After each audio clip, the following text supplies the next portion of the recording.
ও খালপাড়ের বাবা, আপনার হয়তো অনেকের মা কবরে, আপনার হয়তো অনেকের বাবা কবরে, ওই আম্মা আব্বা কবরে কেমন আছে একবারও তো আপনি খবর লইলেন না।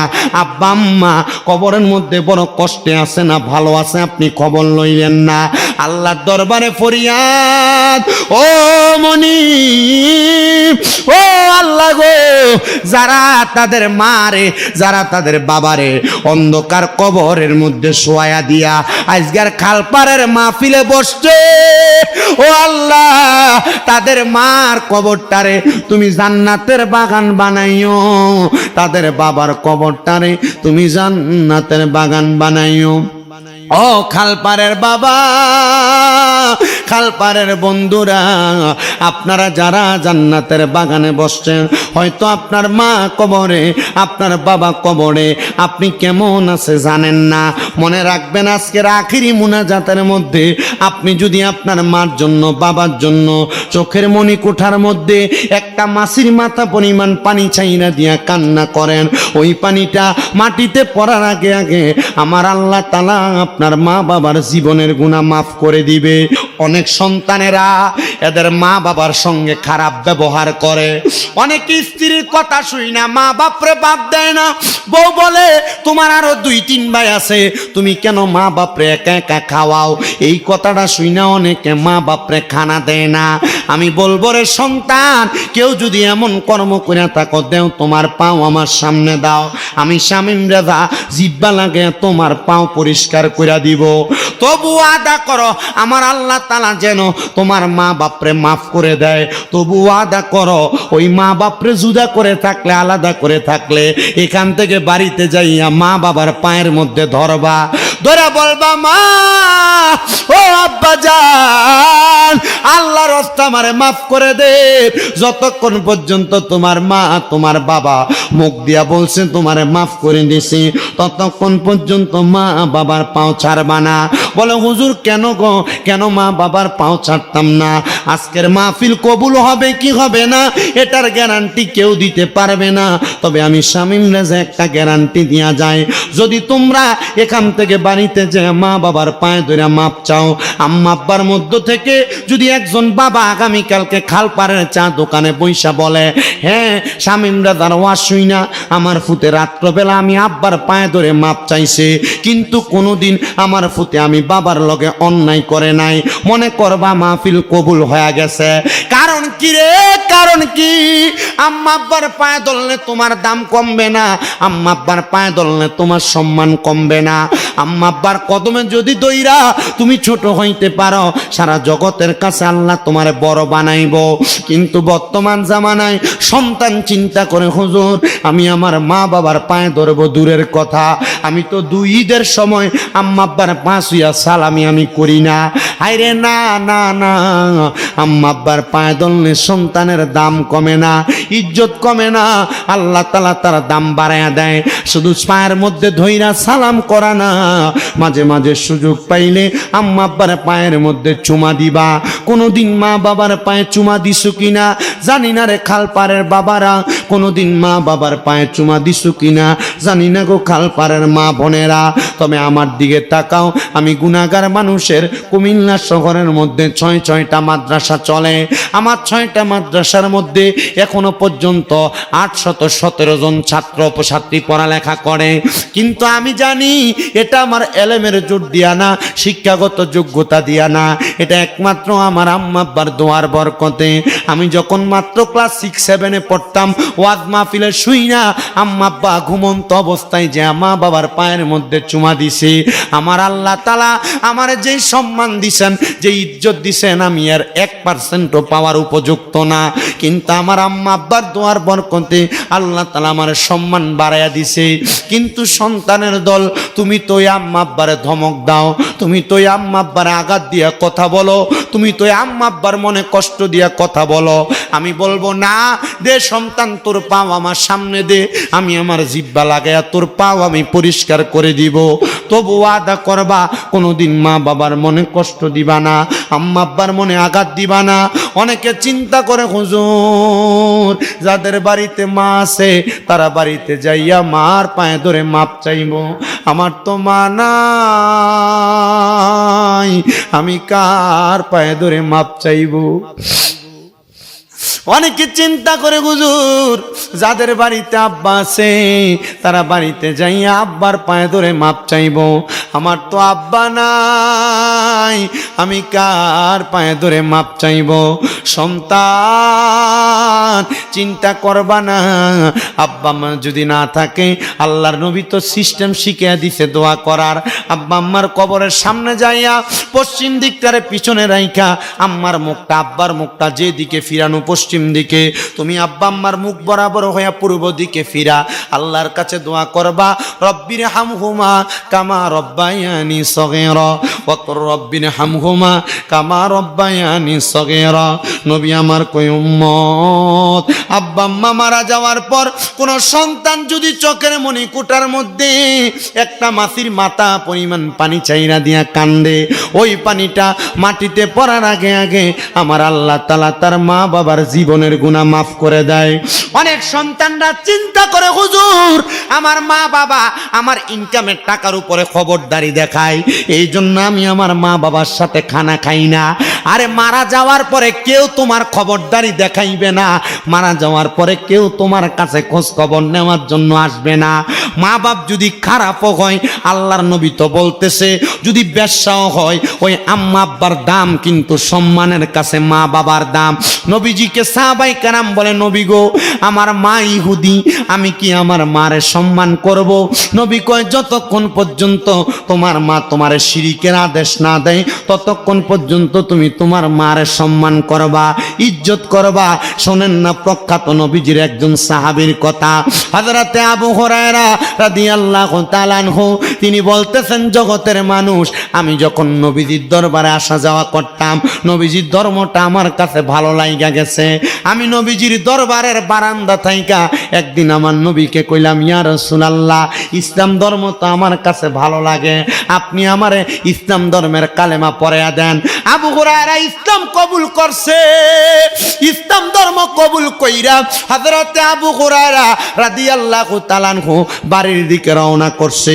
হযরত আবু হুরায়রা বলে অন্যদিন বাড়ির দরজার মধ্যে যাওয়ার সাথে সাথে আমার মা জননী আমি আবু হুরায়রার জন্য ঘরের দরজাটা খুইলা দেয়, কিন্তু আজকে আমি ঘরের দরজায় যাওয়ার সাথে সাথে আমার মা আমি আবু হুরায়রার জন্য দরজাটা বন্ধ কইরা দিছে। আমি বারবার ডাক দিলাম মা দরজাটা খোলো না গো মা, আমি তিনবার ডাক দেওয়ার পর আমার মা দরজাটা খোলে নাই। আমি আবু হুরায়রা বারবার ডাক দেই আমার মা দরজা খোলে না, কিন্তু অনেকক্ষণ পরে আমার মা যখন দরজা খুলছে রে আমার আম্মা জান মরুভূমির পাথরের কর্নারের মধ্যে যেই বাবলা কাঁটাগুলা হয় ওই কাঁটার বেদ দিয়ে আমি আবু হুরায়রার পিঠের মধ্যে আঘাত করছি। আমি আবু হুরায়রার পিঠগুলা দিয়া বায়া বায়া রক্ত পড়ে, কিন্তু আমি আবু হুরায়রা আমার মারে একটা কথা বলি না। আর আমরা সমাজ আব্বা আম্মা যদি সন্তানরে কোনো কথা বলে সন্তান আব্বা আম্মার মুখের উপরে কয় তোমরা বুঝো না চুপ মেরা থাকো না রে সন্তান না, আব্বা আম্মা বুঝে বিদায় তোমাকে পরামর্শ প্রদান করে। আবু হুরায়রা কয় আমি আমার মার একটা কথা বলি নাই, আমি কানতে কানতে রহমতের নবীর দরবারে চলে গেছি। আমার নবী আমি আবু হুরায়রারে কই কিনে আবু হুরায়রা এমনি কান্দো কেন? আমি কইলাম ইয়া রাসূলুল্লাহ আপনি বলছিলেন ইসলাম কবুল করলে কষ্ট পাওয়া লাগে। আমি আবু হুরায়রা তার প্রমাণ দেখেন না কোন নবীজি আমার মা আমারে কত মারছি, আমার পিঠের মধ্যে আঘাত করে শেষ করে দিছি। আবু হুরায়রারে প্রত্যেক দিন মারে আর আমার নবীর কাছে আইসা কান্দে। নবী কয় কান্দো কেন? আবু হুরায়রা কয় নবী আমি কান্দি এই জন্য আমার মা ইসলাম কবুল করার কারণে আমারে আঘাত করে মারে আর আমার পিঠগুলা দিয়া বায়া বায়া রক্ত পড়ে। কিরে কান্দো আমার দরবারে কেন আসো? নবী গো আপনি নবীর চেহারার দিকে তাকাইলে আমার আর ব্যথার কথা মনে থাকে না। বন্ধু এবার একদিন আবু হুরায়রা কান্না করতে করতে আমার নবীর দরবারের সামনে এসে বলছি। অনেক সাহাবায়ে কেরাম সামনে এসে বসার পরে আবু হুরায়রা যখন কান্দে, আমার নবী কয় কি আজকেও কি মা মারছে এজন্য কান্দ? আবু হুরায়রা কয় নবী গো, ও মায়ার নবী, আজকে আমি আমার মা আমারে মারছে এই জন্য কান্দি না। আবু হুরায়রা কান্দ কেন? আমার নবী ডাক দিয়া কয় আবু হুরায়রা কান্দ কেন? আবু হুরায়রা কয় নবী গো, প্রত্যেক দিন আমার মা মারে, আমি চাইলে তো আমার মার নামে বিচারও করাইতে পারতাম। আমি জানি হেদায়েতের মালিক আল্লাহ, আমার মা আমারে মারে, আমার মা মারলে আমার কোনো অসুবিধা নাই, কিন্তু নবী আজকে আমি মারার জন্য কান্দি না, আমি আবু হুরায়রা কান্দি। আপনি নবী কত মানুষের জন্য দোয়া করেন, নবী গো আপনি কি পারেন না আমার মাটার জন্য একটু দোয়া করতেন? কিরে আবু হুরায়রা, তোমার মা তোমারে মারে আর তুমি বলো তোমার মার জন্য আমি দোয়া করতাম? আমার নবীজি ডাক দিয়া কয় আবু হুরায়রা এটা কেমন কথা বলো?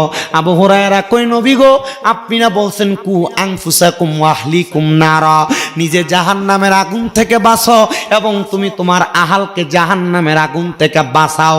নবী গো, আমি জাহান্নামের আগুন থেকে বাইসা গেছি ইসলাম কবুল কইরা, কিন্তু আমি তো আমার মাডারে বড় ভালোবাসি।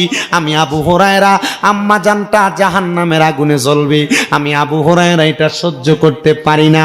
আপনি নবী যদি দোয়া করেন আমার আল্লাহ তাআলা আমার মার হেদায়েত দান করব। আমার নবী সাথে সাথে হাত তুলছেন আর দোয়া করছেন আল্লাহুম্মা ইহদি, আল্লাহ আবু হুরায়রার মার হেদায়েত দান করেন। নবী আমার দোয়া করার সাথে সাথে আবু হুরায়রা নবীর সামনে বসা, মজলিস পুরা সাহাবায়ে কেরাম আবু হুরায়রা নবীর সামনে থেকে উঠে একটা দৌড় মারছে, সামনে দিয়া সাহাবায়ে কেরাম আবু হুরায়রারে আটকে ফেলাইছে। কিরে আবু হুরায়রা, এতক্ষণ না বলছো নবী দোয়া করার জন্য, এখন দি নবীর সামনে থেকে উঠা তুমি দৌড় মারলা কেন? ব্যথার জ্বালা কি সহ্য করতে পারো না? আবু হুরায়রা কয় আল্লাহর কসম, না না না, আমি ব্যথার জন্য দৌড়াই না, আমি আবু হুরায়রা দৌড়ে বাড়িতে যাই, আমি যাইয়া দেখমু রে আমি আবু হুরায়রা বাড়িতে গেছি না রহমাতুল লিল আলামিন নবীর দুআয় আমার বাড়িতে আগে গেছে।